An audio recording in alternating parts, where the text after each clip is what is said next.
லூக்கா சுவிசேஷம் 22வது அதிகாரத்தின் 54வது வசனம்.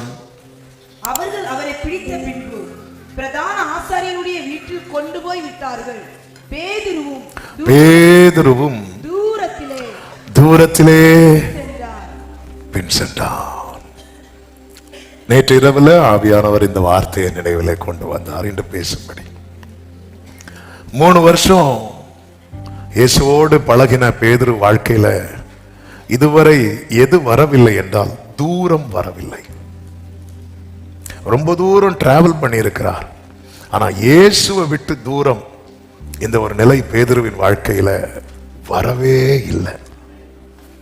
வரதுக்கு சான்ஸே இல்லை. இயேசுவை விட்டு தூரம் போகிறதுக்கு சான்ஸே இல்லாத மனுஷன் வாழ்க்கையில இப்பொழுது அந்த தூரம் வருகிறது. ஏன் இந்த தூரம்?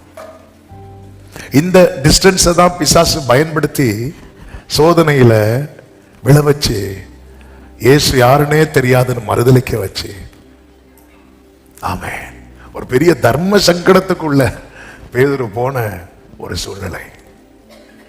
ஏன் இந்த தூரம்? அதாவது பேதுரு லைஃப்ல தூரம் வர்றதுக்கு சான்ஸே இல்லாத மனுஷ வாழ்க்கையில ஒரு தூரம் வருதுன்னா, தேவ பிள்ளைங்க வாழ்க்கையில இந்த தூரம் இதை சந்திக்காத நபரே கிடையாது. கடந்த நாள்ல ஊழியர் பேசிக் கொண்டிருக்கும் போது இப்படி சொன்னார், சில சூழ்நிலையில அகப்படும் போது ஆமென் ஜெபிக்க கூட முடியாத பாஸ்டர். விசுவாசிங்க ஜெப தேவைன்னா நம்ம கிட்ட கேட்பாங்க, நம்ம ஜெப தேவைன்னா யார்கிட்ட போய் கேட்க முடியும்? அப்படிப்பட்ட ஒரு வேதனையான சூழ்நிலையை வாழ்க்கையில வரும்போது என்ன பண்ணோன்னே தெரியாம திணறிடுவோம் அப்படி சொல்லி ஒரு தேவ மனிதர் இந்த காரியத்தை பேசிக் கொண்டிருந்தார். பேதுருவின் வாழ்க்கையில தூரம் இது யாருக்கும் நினைத்து கூட பேதுரு கூட நினைச்சிருக்க மாட்டார். காவலிலும் நான் உம்மை பின்பற்றி வர்றதுக்கு ரெடி என்று சொன்ன பேதுரு இந்த தூரத்தை எதிர்பார்த்திருக்கவே மாட்டார். நம்முடைய வாழ்க்கையில ஏன் இந்த தூரம்? எனக்கு ஆண்டவருக்கு இடையில நல்லா புரிந்து கொள்ளுங்க. எவ்வளவுக்கு எவ்வளவு அவருக்கு நெருங்குகிறோமோ அவ்வளவுக்கு அவ்வளவு சத்துருவின் எல்லா காரியங்களும் நமக்கு ரொம்ப தூரமாவே இருக்கும். ஆமென். இயேசுவோடு நாம் இருப்பதை சத்துரு பார்த்து விட்டால் அவனுக்கு பயம் வரும். இயேசுவோடு இல்லை என்று பார்த்து விட்டால் நமக்கு பயம் வரும். கோலியாத்தை பார்த்து இஸ்ரவேலர்கள் பயந்ததுக்கு காரணமும் தாவீது பயப்படாததுக்கு காரணமும் இதுதான். ஆமென். இந்த தூரத்துக்கு காரணம் என்ன? நேரம் அதிகம் இல்லை, ஒரு சில காரியங்களை நான் சொல்லி ஜெபிக்கிறேன். ஒன்று, அதனுடைய 33வது வசனத்துல பேதுரு இப்படி சொல்லுகிறார், ஆண்டவரே ஆயத்தமாயிருக்கிறேன் என்று சொல்லுகிறார். ஐ அம் ரெடி அப்படிங்கிறார். தான் ஆயத்தமா இருப்பதாக ஒருத்தன் எண்ணுறான் பாருங்க, அங்க அவன் சறுக்க ஆரம்பிக்கிறான் அர்த்தம். இயேசுவை பாத்தீங்களா? he is always ready அப்படிதான் சொல்லலாம். அப்படி இருந்தும் அவர் எவ்வளவு ப்ராப்பரா கெத்செமனே தோட்டத்துல போய் பிதாவே உம்முடைய சித்தம்னு சொல்லி ஒப்பு கொடுத்து, ஒரு விஷயம் இல்ல 3 முறை தன்னை ஒப்பு கொடுத்து அந்த பரத்திலிருந்து ஒரு கன்ஃபர்மேஷன் ஆனதுக்கு அப்புறம் எழுந்து ஸ்டடி ஆயிட்டார். பேதுரு எதுக்கு ஆயத்தமா இருந்தான் தெரியுமா? பஸ்காவுக்கு ஆயத்தமா இருந்தான். அவர் அதை மனசுல வச்சு அவர் என்ன நினைச்சிட்டாருன்னா, நம்ம பரலோகத்துக்கே ஆயத்தமாயிட்டோம். நம்ம மீட்டிங் தான் கிளம்பி இருப்போம், ஆனா நம்ம மனசு என்ன சொல்லணும்னா மனவாட்டியா கிளம்பி போறோம்னு நினைப்போம். இல்ல, ஒரு காரியத்தை நீ ஆயத்தமானதை வச்சு, நான் ஆயத்தம் ஆயிட்டேன் அப்படிங்கிற எண்ணம் இருக்கிறவன் என்ன பண்ணுவான் அப்படின்னா, அடுத்து ஆயத்தம் ஆறதுக்கு எதுவுமே செய்ய மாட்டான். அந்த 10 கன்னிகைகள்ல புத்தியுள்ள கன்னிகைகள் என்ன பண்ணாங்க? எண்ணெய் வச்சிருக்காங்க. அவங்க என்ன பண்ணாங்க? ஐயோ, அவங்க என்ன பண்ணாங்க? தூங்குனாங்க. நான் என்ன கேட்கிறேன்னு அதை சொல்லவே கூடாதுங்கிற பிரதிஷ்டையில வந்திருக்கிறீங்க. அவங்க என்ன பண்ணாங்க? தூங்குறாங்க. அவங்கள பார்த்து புத்தி இல்லாத கன்னிகைகள் என்ன பண்ணாங்க? தூங்குனாங்க. ஆனா ரெண்டு பேருக்கு என்ன வித்தியாசம் தெரியுமா? ஒருத்தங்க ரெடியா இருக்கிறாங்க, இன்னொருத்தங்க ரெடி இல்ல. ஆனா அவங்க எதை பாக்குறாங்க? அவங்க என்ன பண்றாங்கன்னு பாக்குறாங்க. அவங்க என்ன பண்றாங்க? தூங்குறாங்க. நம்மளும் தூங்குவோம். அவங்க எப்படி தூங்குறாங்கன்னா அவங்க ரெடி ஆயிட்டு தூங்குறாங்க. பொதுவா ரெடியாதவங்க தான் தூங்குவாங்க. ஆமென். ஒரு எக்காலம் கேட்டதும் இவங்க எழும்புனாங்க பாருங்க. இவங்க நினைச்சிட்டாங்க நம்மளும் போயிருவோம். இவங்க ரெண்டு பேருக்கும் ஒரே ஒரு வித்தியாசம் தான், என்ன குறைவு, அவ்வளவுதான், வேற எந்த வித்தியாசம் கிடையாது. இவங்க 5 பேரும் மணவாளனுக்கு தான் காத்திருக்கிறாங்க. மீதி எல்லாத்துலயுமே இவங்க ஒரே வேல்யூ தான். ஒரே ஒரு காரியம் குறைவு. அந்த ஒரு காரியத்தின் நிமித்தம் இவர்களுக்கு முன்பதாக மணவாளன் வாசலை அடைச்சிட்டார், தூரமாய் போய்விட்டார். நம்ம பல நேரத்தில் ஒரு காரியத்தை வைத்து அல்லது ஒரு நாள் நம்மளால 1 மணிக்கு ஜெபிக்க முடியும்னா அதை வச்சுட்டு நம்ம மனசுல ஆண்டவர்கிட்டே சொல்லுவோம், நான் ரெடியா இருக்கிறேன் ஆண்டவரே, நான் ஆயத்தமா இருக்கிறேன். இல்ல, ஆமென். மோசே முகமுகமாய் பேசினதுக்கு அப்புறமும் கர்த்தர் சொல்லுகிறார், நீ விடியற் காலத்திலே ஆயத்தமாகி வா அப்படின்னு. இதுக்கு மேலே நீ என்னன்றவரே ஆயத்தம். நான் ரெடியா தான் இருக்கிறேன், நான் ஆயத்தமா தான் இருக்கிறேன். தான் ஆயத்தமாக இருப்பதாகவே எண்ணினான். ஒரு கம்யூனியன் சர்வீஸ் அட்டன் பண்ணதும் சிலருக்கு நினைப்பெல்லாம் அப்படிதான். அங்கேயே அவன் ஜோலி முடிய வேண்டியது. நான் உன்னை கழுவா விட்டால் என்னிடத்தில் உனக்கு பங்கு இல்லைன்றார் ஆண்டவர். என் காலை மட்டும் இல்லை, என்ன மொத்தமா. சிலருக்கு என்னன்னா ஒரு நாள் நல்ல சோப்பு போட்டு நல்லா குளிச்சா போதும், 1 மாசத்துக்கு நீ இல்ல. சிலருக்கு நினைப்பு அப்படி. அவர் நினைச்சிட்டார் நம்மளதான் கழுவிட்டார்ல, இனி என்ன வந்தாலும் நான் ஆயத்தமா இருக்கிறேன். இல்ல, இந்த உணர்வு உன்னை அசதியாக்கும். நான் இன்னும் ஆயத்தப்பட வேண்டும் என்கிற உணர்வு உன்னை அனலாக்கும். நான் ஆயத்தமா இருக்கிறேன் என்ற எண்ணம் உன்னை அசதியாக்கும். நான் இன்னும் ஆயத்தப்பட வேண்டும் என்கிற உணர்வு உன்னை அனலாக்கும். பேதுரு இவ்வளவு இந்த தூரத்துக்கு காரணம் என்ன அப்படின்னு பார்த்தா அவனுடைய அசதி. நான் ஆயத்தமா, நான் ரெடியா தான் பார்க்கிறேன். எரிகோவுக்கு எந்த அளவுக்கு ஆயத்தமானார்களோ அந்த அளவுக்கு ஆயி பட்டணத்தை பிடிக்க போக ஆயத்தமாகல. எரிகோவில் ஜெயிச்சாங்க, ஆயி பட்டணத்துல தோற்றாங்க. ஆமென். ஒரு காரியத்தை நல்ல ஜெபத்தோடு எதிர்கொள்வோம்.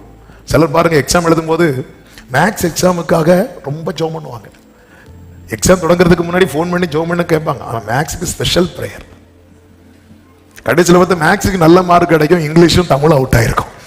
டோட்டல் எங்க அடி வாங்குச்சு? ஏன்னா அதுக்கு அடிமாங்க இந்த ஆன் விடுவாங்க பாருங்க, அது அவங்களுக்கு பேன் ஆயிரும்.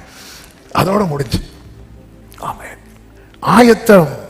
நான் ஆயத்தமா தான் இருக்கு, நான் ரெடியா. இப்போ சில பாத்தீங்களா, இப்போ எக்கால சத்தம் கேட்டாலும் போறதுக்கு நான் ரெடியா இருக்கிறேன்னு சொன்னா கை தூக்குவாங்க.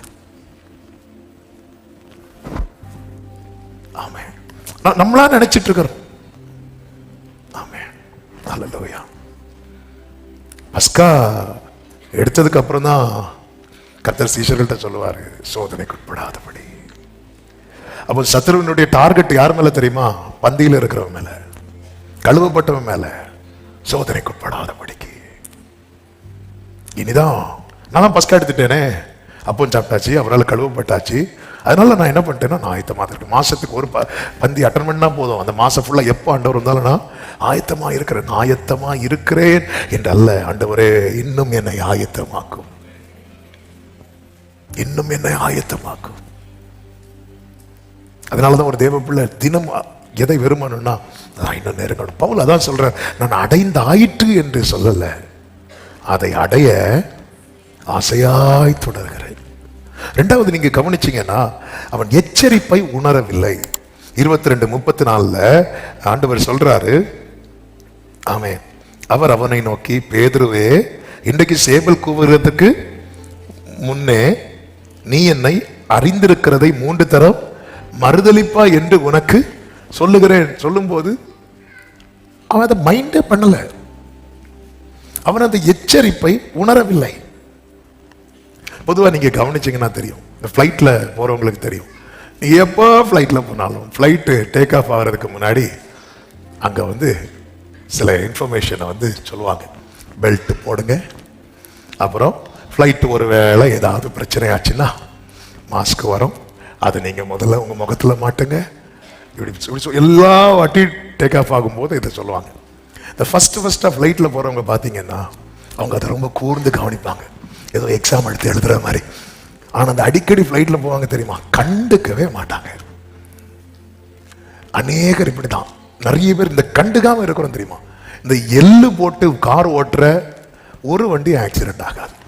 அதை பார்த்துட்டு மக்கள் வேற எங்கேயாவது போய் இடிச்சாதான் உண்டு. ஆனால் அது எப்போ இந்த எல்லை எடுப்பாங்களோ அவங்க எள்ளு கலரும், அதோட போச்சு. சி அந்த அந்த அந்த இனிஷியல் ஸ்டேஜில் ஃபர்ஸ்ட் ஃப்ளைட்டில் போவாங்க, அப்படி சொல்லும் போது பெல்ட்டை ஒழுங்கா போட்டுக்கோ, எல்லாம் ரைட்டு. இப்படிதான் பக்கத்தில் இருக்கிறவட்ட சொன்னேன், பெல்ட் போட்டீங்களா, நான் வீட்டிலேருந்தே போட்டுட்டு வந்துட்டேன். சரி ரைட்.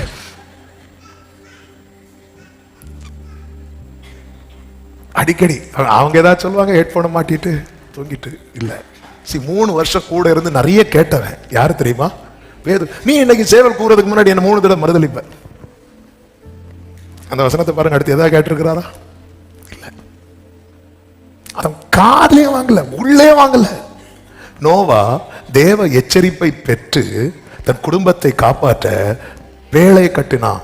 மழை வரும்னு சொன்னார். மழைன்னா பூமியில இதுவரை வந்ததே கிடையாது நோவா காலத்துல. நம்ம காலத்திலேயாவது மழையை பார்த்திருக்கிறோம், மழை பெஞ்ச நமக்கு அதிசயம் கிடையாது. ஆனா நோவா காலத்துல அது ஒரு பெரிய அதிசயம். இதுவரை மழைய பார்த்தது இல்லை, மழைய பார்த்ததே கிடையாது. ஆனா அந்த வாணியை உள்வாங்குறான். நான் செஞ்சா அது பைத்தியமா இருக்கலாம், ஆனா உண்மையிலே மழை பஞ்சா என் குடும்பம் காக்கப்படும்ல, அவன் இதுல ரொம்ப அலர்ட்டா இருக்கிறான். எச்சரிப்பை உணரவில்லை. மூன்றாவதாக பலவீனத்துக்கு இடம் கொடுக்கிறான். ஏன் இந்த பலவீனத்துக்கு இடம் கொடுக்கிறான் அப்படின்னா, அடுத்து வரப்போகிற ஆபத்தை குறித்த உணர்வு இல்லாததுனால. ஆண்டவர் அவங்கிட்ட சொல்ற, நீ சோதனைக்கு உட்படாதபடிக்கு விழித்திருந்து ஜெபம் பண்ணு. நீங்கள் நித்திரை பண்ணுகிறது என்ன? லூக்கா 22:46. சோதனைக்கு உட்படாதபடிக்கு எழுந்திருந்து ஜெபம் பண்ணுங்கள் அப்படின்னு சொல்றார். சோதனைக்கு உட்பற்றாத. அப்ப தேவனுடைய விருப்பம் என்ன அப்படின்னா, என்னை சோதனைக்கு உட்படுத்துவதல்ல, சோதனைக்கு நான் உட்பற்றக்கூடாது. ஆமீன் சொல்லுங்க பார்க்கலாம். அல்லேலூயா. ஆமா, எல்லாருக்கும் அப்படிதான். நாங்க பிள்ளை எக்ஸாம் எழுதாமலே பாஸ் ஆகிற ஒரு சிச்சுவேஷன் வந்தா எந்த பெற்றோர் வேண்டாம்னு சொல்லுவாங்க. ஒன்னும் எழுத வேண்டாங்க, பிள்ளை பாஸ் அப்படி சொன்னா, இல்ல என் பிள்ளை எழுதிதான் ஆகணும் அப்படி யாரும் விட மாட்டாங்க, சோதனைக்கு உட்படாம. ஆனா பேதுரு பாருங்க, அவர் தூங்கிட்டாரு. இதே பேதுரு சமுத்திரத்துல கடல் கொந்தளிக்கும் போது தூங்கினாரா? தூங்கல. அப்ப அந்த பிரச்சனை அவர் உணர்றார், உள்வாங்குறார். இந்த பலவீனத்துக்கு நம்ம ஏன் இடம் கொடுக்கிறோம் தெரியுமா? அடுத்த பிரச்சனை இப்ப நல்லா கவனிச்சீங்கன்னா தெரியும். இங்க இருந்து கோவிட் டைம்ல நார்த் இந்தியா வரை நடந்து போனவங்க இருக்கிறாங்க. நார்மல் டைம்ல நடப்பாங்க நினைக்கிறீங்க? இல்ல. நார்மல் டைம்ல நடப்பாங்களா? இல்ல. ட்ரெயின்ல இடம் இல்லைன்னாலும் அந்த நார்த் இந்தியா ட்ரெயின் எல்லாம் பார்த்துருக்கிறீங்களா? அதை பார்த்தாலே நமக்கு மூச்சு மூட்டோம். ஆனா நார்மல் டைம்ல போக மாட்டாங்க. ஆனா நடந்தா அது எப்படிங்க நடக்க முடியும்? இங்க இருந்து அங்க நடந்து போறாங்க. எவ்வளவு வீடியோஸ் பார்த்திருக்கோம். ஏன்னா அதை விட பல பிரச்சனை நமக்கு கண்ணுக்கு முன்னாடி இருக்கிறது. இந்த 1 hour பேதுரு உண்மையிலே தான் ஐயோ நான் மறுதலிக்க போறேனே அப்படி ஒரு எண்ணம், ஒரு உணர்வு அவனுக்குள்ள இருந்திருந்தா அவனுக்கு தூக்கமே வந்திருக்காது. நாளைக்கு ரிசல்ட்னு எத்தனை பேருக்கு தூக்கமே வராது தெரியுமா? தூக்கமே வராது. அதுக்கப்புறம் நீங்க பாத்தீங்கன்னா தெரியும், அதுக்கப்புறம் சூழ்நிலை எல்லாம் மாறினதும் பேதுரு எங்கேயும் போய் தூங்கல. அவன் போய் தீ பக்கத்துல தான் உட்கார்ந்து இருக்கிறார். அவன் தூங்கணும்னா நிம்மதியா தூங்கல, ஆண்டவர் தொந்தரவே பண்ண மாட்டார். ஆமா. ஆனா அதுக்கப்புறம் தூக்கம் போச்சு. ஏன்னா பிரச்சனை பெருசாயிட்டு, பிரச்சனை தலைக்கு மேல போயிட்டுனால தூக்கம் போச்சு. அன் டைம்ல ஒரு போன் கால் போதும். ஒரு போன் கால், ஒரு கேட்க விரும்பாத ஒரு செய்தி போன்ல வந்துச்சுன்னா எவ்வளவு தூக்கம் கண்ணில் இருந்தாலும் அதோட அவுட், அதோட தூக்கம் போயிடும். அதுக்கப்புறம் துக்கமாயிரும். மாம்சம் பலவீனம் உள்ளது. ஏன் அந்த ஜெப நேரத்தில் இந்த பலவீனத்துக்கு நம்ம இடம் கொடுக்கிறோம் அப்படின்னா, நம்ம கண்ணு முன்னாடி இருக்கிற பிரச்சனையை பெரிய பிரச்சனையா நம்ம உணராதது. ஆகான் மட்டும் இந்த சாபத்து ஈடானதை நான் எடுத்தேன்னா என் குடும்பமே நாளைக்கு நாசமாயிரும் அப்படிங்கிற உணர்வு இருந்தா அவன் எடுத்து வச்சிருந்திருப்பானா? தொட்டிருக்க மாட்டான்ல. எப்படி இருந்திருக்கும்? அந்த ஆகானுடைய மனைவி பிள்ளைகள் அவனை எப்படி பார்த்திருப்பாங்க? எப்படி பார்த்திருப்பாங்க? அவன் இந்த சீரியஸ்னஸ் உணரல. கர்த்தர் வார்ன் பண்ணிட்டே இருக்கிறார், சாபத்தீடானது தொற்றாத. ஏன் நம்ம நினைக்கிறோம், ஏன் ஒவ்வொரு பட்டணத்தை பிடிக்கும் போது அந்த பட்டணத்தை எல்லாம் அழிக்கிறதுக்கு ஆண்டவர் அலோவ் பண்றாரு தெரியுமா? அந்த இடத்துல அவ்வளவு அருவருப்புகள் இருக்கிறது. அப்ப இஸ்ரவேலரை சுத்தப்படுத்தி அந்த இடத்துல கொண்டு போய் சுதந்திரிக்க வைக்கிறார். ஒரு கூட்டத்தை நிர்மூலமாக்கி இன்னொரு கூட்டத்தை கொண்டு போகிறார். அந்த நிர்மூலமாக்கப்பட்ட கூட்டம் எதனால நிர்மூலமாச்சோ அது உன்கிட்ட வந்துடக்கூடாது. தேசம் அவர்களை கக்கி போட்டதுன்னு பைபிள்ல இருக்கு. அதே போல ஆண்டவர் வான் பண்றார், அந்த தேசம் உன்னை கக்கி போடக்கூடாது. உன்னை நான் கொண்டு போனது ஒரு 2 நாள் டூருக்கு பார்த்துட்டு திரும்பி வர்றதுக்குள்ள, அங்க நீ நித்திய காலமாய் வாழ்வதற்கு, நித்திய காலம் உன் காலம் ஃபுல்லா வாழ்வதற்கு, சுதந்திரிப்பதற்கு. அதனால வான் பண்றார், சாபத்திட தொற்றாத. அவனுக்கு தெரியல தொட்டா என்ன ஆகும். இதை புசிக்கிற நாளில் நீ சாபம். இதுக்கு முன்னாடி ஆதாம் எவ்வளவு பார்த்திருக்கிறாங்களா? பார்த்ததே கிடையாது. அதனால சாவுன்னா என்ன? சாவுன்னா இதே போல வேற ஏதாவது பழமா இருக்கும் சொல்லியிருப்பான்.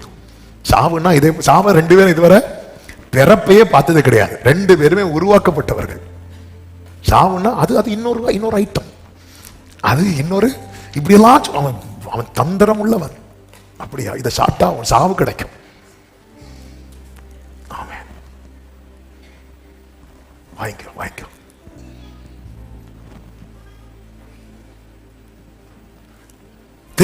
தெரியாததுனால ட்ரை பண்றாங்க. நீ தெரிஞ்சுக்கணும் வான் பண்றார் ஆண்டவர். நம்ம அந்த எச்சரிப்பின் சத்தத்துக்கு நேரம் நம்ம கம்ஃபர்ட் சோன்ல இருக்கிறோம், இயேசுவோடு பயணிக்கிறோம். எல்லாரும் போகும்போது நாங்க யார்கிட்ட போவோம்?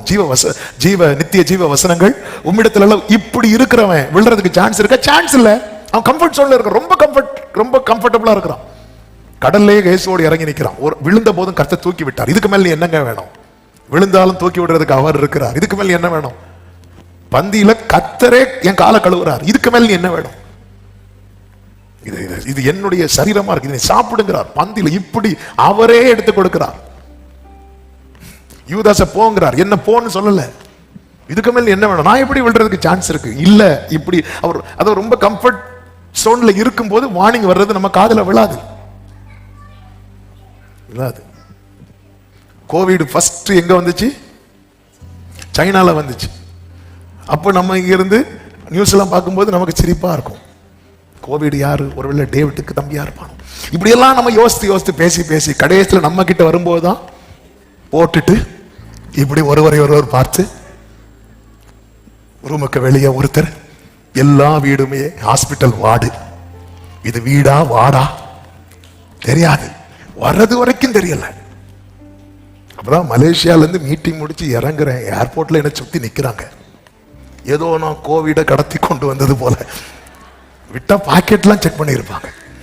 வந்து உடனே செக் பண்றாங்க, ஒண்ணுமே இல்லை. நம்ம ஒண்ணு இல்லைனாலும் நம்ம மூச்சை ஒரு வேளை குறைஞ்சிட்டுனா விட்டாச்சு. நீங்க ஒரு 21 நாளைக்கு வெளியே வந்துடாதீங்க, என்னை இப்ப வெளியே விட்டுருங்க. நேரம் வந்தாச்சு. கொச்சின்ல இறங்கினேன். முடிச்சு தயவால் போயிட்டேன். அங்கேயே சாங் ஷூட் முடிச்சுட்டு நேரம் வீட்டில் வந்து அடுத்த நாளே ஃப்ரெண்ட்ல ஸ்டிக்கரை ஒட்டியாச்சு. மலேசியால இருந்து வரும்போது அங்குள்ள பாஸ்டர் சொன்னாங்க, பாஸ்டர் மாஸ்க் வச்சுக்கோங்க. மாஸ்க்லாம் வேண்டாம், அதெல்லாம் வச்சுட்டு யார் இருப்பா, அவ்வளவுதான். இங்க வந்து போன் பண்ணி 2 பண்டில் மாஸ்க் கொண்டு வா.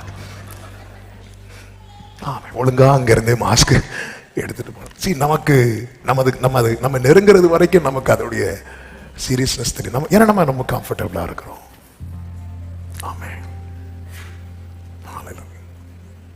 அப்போ இங்கே ஃபுல்லாக ஆன்லைனில் நடந்துட்டு இருக்கும்போது, ஆன்லைன் முடிச்சுட்டு தம்பிங்க எல்லாம் செட் பண்ணி வச்சுட்டு சாப்பிட்டுட்டு சொல்றாங்க, அண்ணே ஹோட்டலில் மாற்றணும். ஏன்? டேஸ்டே இல்லைண்ணே, எல்லாருக்கும் கோவிட். ஆனால் இவனு அதை அக்செப்ட் பண்ணாம ஹோட்டலை மாற்றணும். நமக்கு வர்றது வரைக்கும். அதுக்கப்புறம் பார்த்தா எல்லாரும் மாஸ்கோட வராங்க.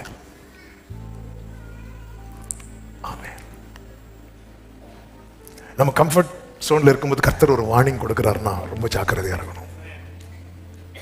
எதுக்கு தெரியுமா? பேதுருவே, என் லைஃப்ல நான் சிலுவையை பார்த்துருவேன், ஆனா நீ எனக்கு தூரமாவதை நான் பார்த்துட மாட்டேன். இதுதான் ஆண்டவர். ஏன் அந்த இடத்துல பேதுருவுக்காக வேண்டிக் கொண்டார் பார்த்தீங்களா? ஆண்டவருக்கு வலி அவர் கையில இறங்குற ஆணி அல்ல, அவர் திரும்பி பார்க்கும்போது நாம இல்லைன்னு சொல்றதுதான் அவருக்கு ரொம்ப பெயின். பலவீனத்துக்கு இடம் கொடுக்கிறது. 4வது, தனக்கு சரியென்று தோன்றினதை செய்கிறது. லூக்கா 22:49 50 வசனங்கள்ல பாத்தீங்கன்னா, அவரை சூழ்ந்து நிற்கிறவர்கள் நடக்க போகிறதை கண்டு, ஆண்டவரே பட்டயத்தால வெட்டுவோமா, அதுல சொன்னது யார் அப்படின்னா பேதுரு. யோவான் 18:10 நீங்க படிச்சீங்கன்னா கரெக்டா யோவான் பேதுருனே எழுதி வைப்பார். இந்த கூட இருக்கிற ஃப்ரெண்ட்ஸ் தான் நம்மளை காட்டி கொடுக்கிறாரு. மத்தையும் எழுதல பேதுருன்னு, லூக்காவும் எழுதல பேதுருன்னு. ஆனா யோவான் வந்து அப்படிலாம் சொல்லி நம்ம எதுக்கு மறைக்க போறோம், பேதுருவே உள்ளதை உள்ளதென்று சொல்லிடுவோம், எழுதி வச்சுட்டான். ஆண்டவரை வெட்டுவோமா அப்படின்னு கேட்டுட்டு ஆண்டவர் எந்த பதிலுமே சொல்லல. உடனே ஒருவன் வந்து பிரதானாசாரியனுடைய வேலைக்காரனை வலது காதரை வெட்டிட்டான். ஏன்னா அவனுக்கு இது கரெக்ட்னே தோணுது. எனக்கு ஒண்ணு சரின்னு பட்டா நான் யார்ட்டும் கேட்க மாட்டேன், நான் அதை செஞ்சிருவேன். இதுதானே நம்முடைய செயல். ஆனா இந்த செயல் கர்த்தருடைய பார்வையில சரியில்லை. கர்த்தருடைய பார்வையில சரியில்லாத காரியம் சரியே கிடையாது. இதனால என்னாச்சுன்னா பேதுருக்கு அடுத்து நிக்க முடியாது. ஒரு செயல் ஒரு இடத்துல நம்ம நிக்க விடாம பண்ணுதுன்னா அந்த செயல் எவ்வளவு சரியா நமக்கு தோன்றினாலும் அது சரியான செயல் அல்ல. அந்த செயலால நம்ம மோசைக்கு எகிப்துல ஏன் நிக்க முடியல? பார்வோன் வீட்டுல வளர்றான், ஆனா நிக்க முடியாத சிச்சுவேஷன் அங்க பண்ண ஒரு செயல். ஐந்தாவதாக ஏன் இந்த தூரம் தெரியுமா? மத்தேயு 26:56 படிச்சீங்கன்னா தெரியும். சீஷர்கள் எல்லாரும் அவரை விட்டு ஓடி போனார்கள். இதுக்கப்புறம் திரும்ப பின்பற்றி வருகிறான் பேதுரு. ஒன்ஸ் நம்ம விலகிட்டு திரும்ப வரும்போது அது ரொம்ப கஷ்டமான காரியம். அதனாலதான்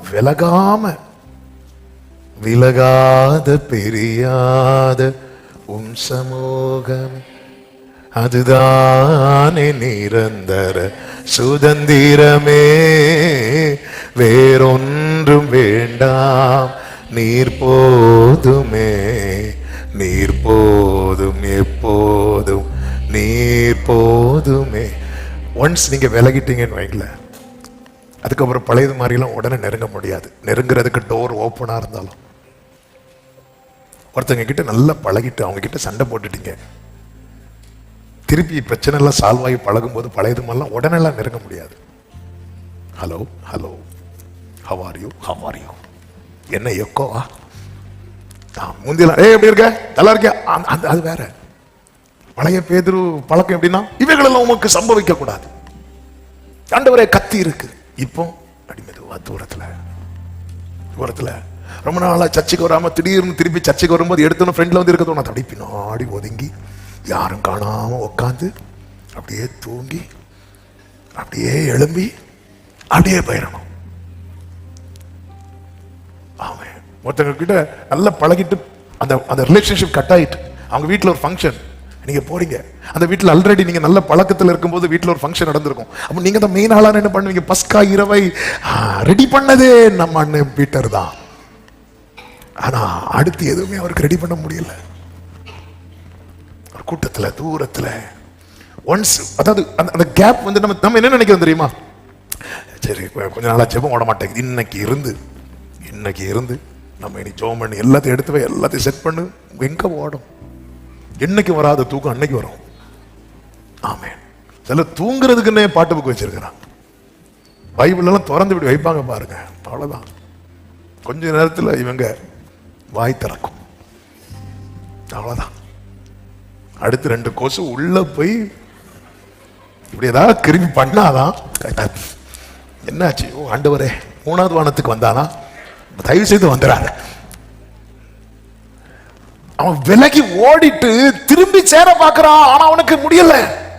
அதனாலதான் எப்பவுமே புரிந்து கொள்ளுங்க, தேவ பிரசன்னத்தை விட்டு விலக பண்ணுகிற காரியங்கள் எல்லாம் நமக்கு தூரமா இருப்பதாக. உம்மை விட்டு விலக பண்ணுகிற காரியம் எனக்கு தூரமா இருப்பதாக. எனக்கு அந்த உரிமை அங்க நஷ்டமாக, உறவு இருக்கும், உரிமை இருக்காது. இளையகுமாரனுக்கு தகப்பனிடத்துல வர்றதுக்கு டோர் ஓப்பனா தான் இருக்கு, ஆனா அவனால தயங்கி தானே வர முடிஞ்சது.